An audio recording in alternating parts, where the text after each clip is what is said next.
expand our imagination. Justification for being what you are.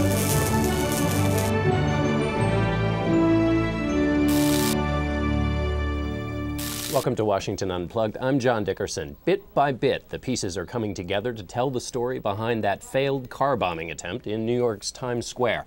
A video shows a man changing his clothes near the rigged Nissan Pathfinder, and the car's owner has been found. CBS News' Bob Orr has been on the case since Saturday and joins me with the latest. What is the latest, Bob? That's a good question, John. This is a very, very difficult investigation. Police, they have some evidence, they have some forensics from the car, they have some surveillance tapes you talked about, but they really don't have that smoking gun or that eureka piece that will allow them to say how many people did it, who did it, is it domestic, is it international. Let's start with the surveillance picture. We've seen this picture of this guy changing his shirt in Schubert Alley. Yesterday, investigators were pretty excited because this was a guy near the scene at the time the car was seen smoking, and he was acting somewhat suspiciously. Now, with the benefit of looking at a number of other surveillance tapes, they're not so sure this guy was acting so strangely. So they don't know if he's involved, but they're tending to think he may not be involved.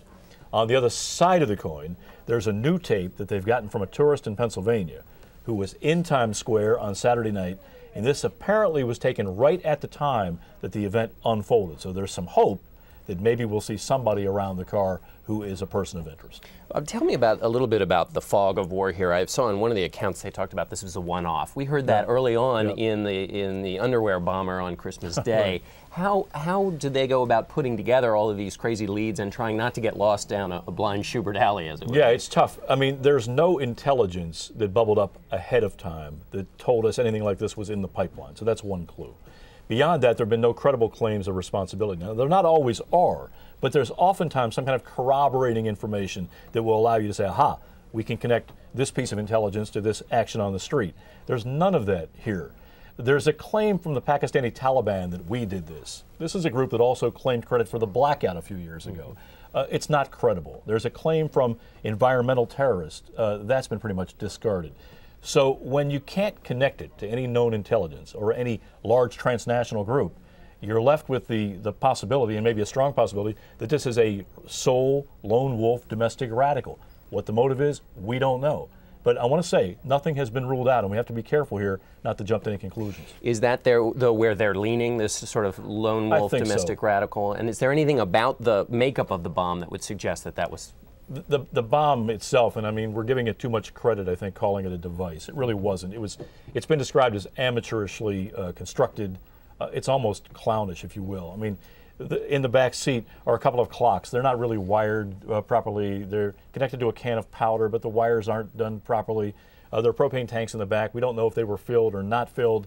But there's a lot of really bad stuff in this car, but it's not linked up in any way that would create a significant explosion. So what does that mean? Was someone trying to create some fire, or were they just drawing attention? Were they trying to create panic and chaos? And sometimes that's what terrorism is.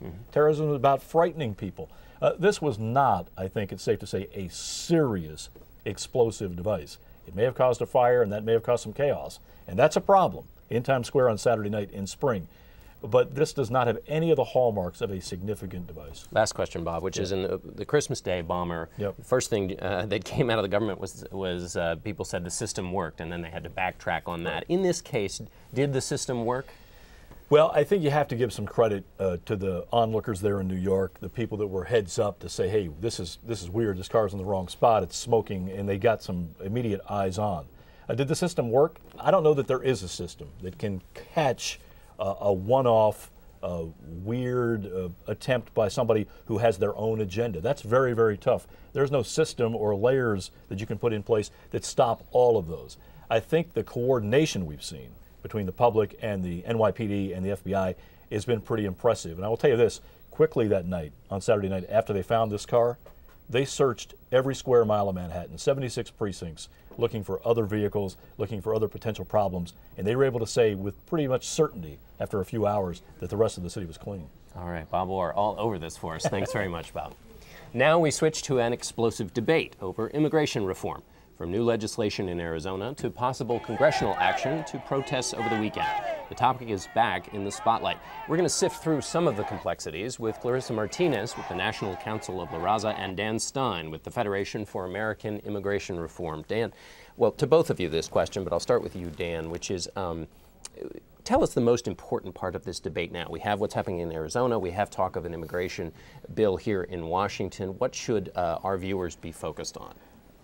It's a good question, but I think the focus needs to be on an emerging national debate about interior immigration law enforcement. Fundamentally, the disagreement at the federal level that a lot of Americans have with the priorities of the administration and the disagreements that seem to be going on among those who oppose the Arizona law is essentially over whether we're going to enforce immigration law in the interior and how it's going to be done. Is there going to be, as we believe, a full federal-state partnership whereby the federal government does its job working with the states, and the states consistently with federal law while protecting civil rights also ensure that people in the state are here legally in compliance with, of course, the federal government procedures. The effort in Congress to push what many of us believe is an amnesty bill overlooks what we feel are the fundamental structural needs for reform. And Arizona is trying to respond to the absence of those Your view, Clarissa, where is this debate and what should people be focused on? I think that the developments, particularly over the last couple of weeks, have really brought to the national consciousness the state of crisis that our immigration system is in, and that there is a legitimate concern among all Americans that it needs to be fixed. I don't think we have seen the level of leadership needed from the White House to address this problem. And I frankly think that it's very clear to everybody that Republicans are going to have to step up and step in to work with Democrats to solve this problem.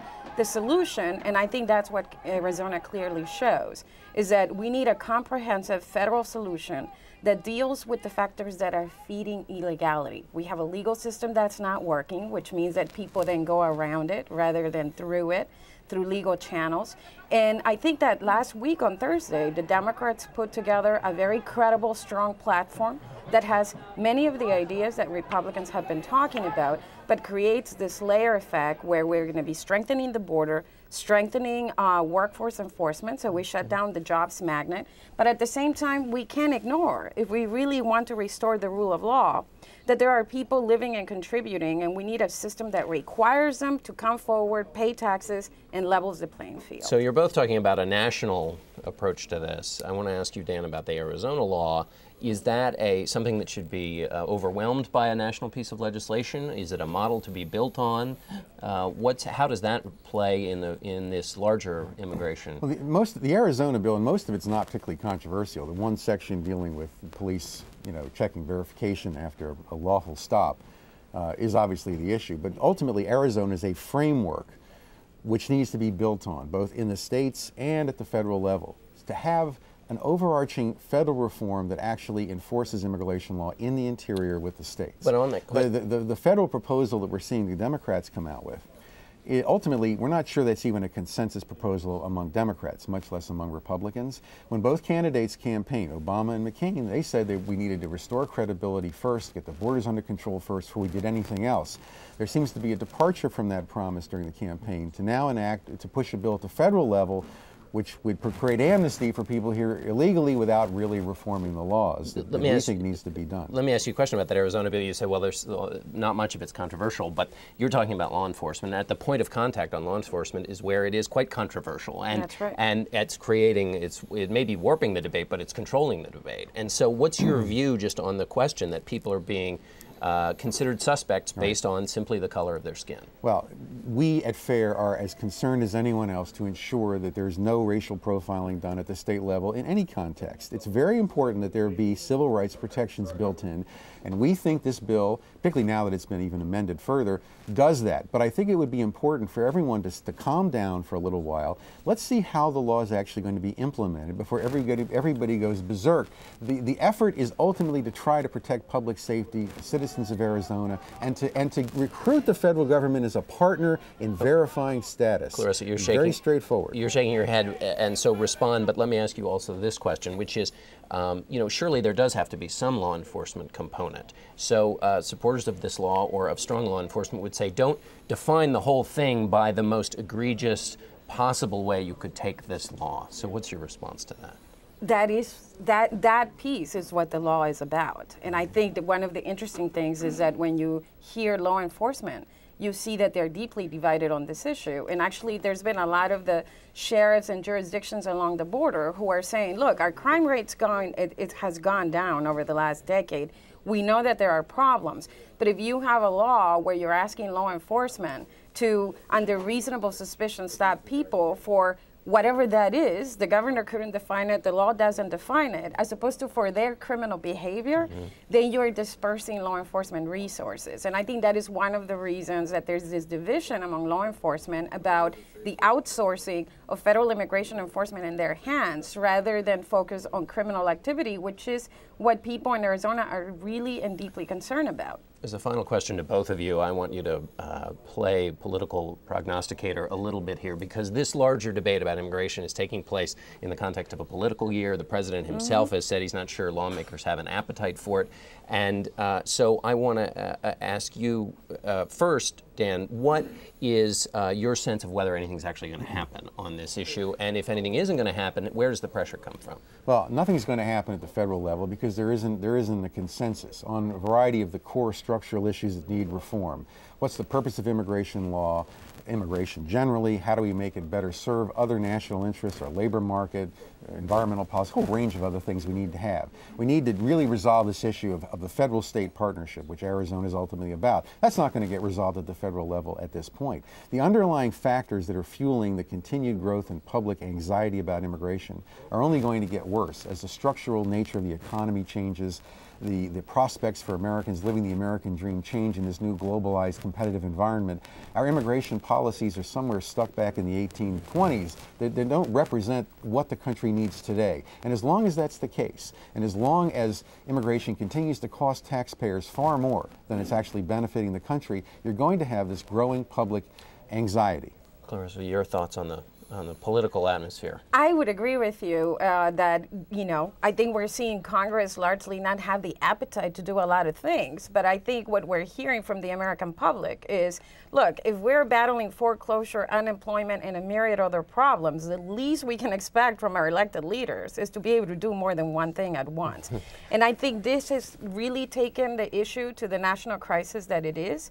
And it's going to force the president to exercise leadership, and it's going to force members of both parties to come together and work on a solution, because right now we have had a lot of rhetoric, a lot of politics, a lot of false choices, a lot of finger pointing, not a lot of problem solving. Well, then let me, I'll build on that point, and this will now be the final question to both of you. Quickly, is there any area, is there a center place where the two of you could agree on something that could be the building block for this kind of national immigration policy? Is there anywhere you... Well, I won't speak for my friend, colleague, but we both seem to agree on the need for border enforcement, and we both seem to believe in employer sanctions, fundamentally, that's important. We both seem to believe that fundamental respect for human rights and human dignity needs to prevail in all government actions dealing with everybody, including immigrants, people from other countries. Even people here illegally are fundamentally entitled to basic respect, fundamental human rights and dignity.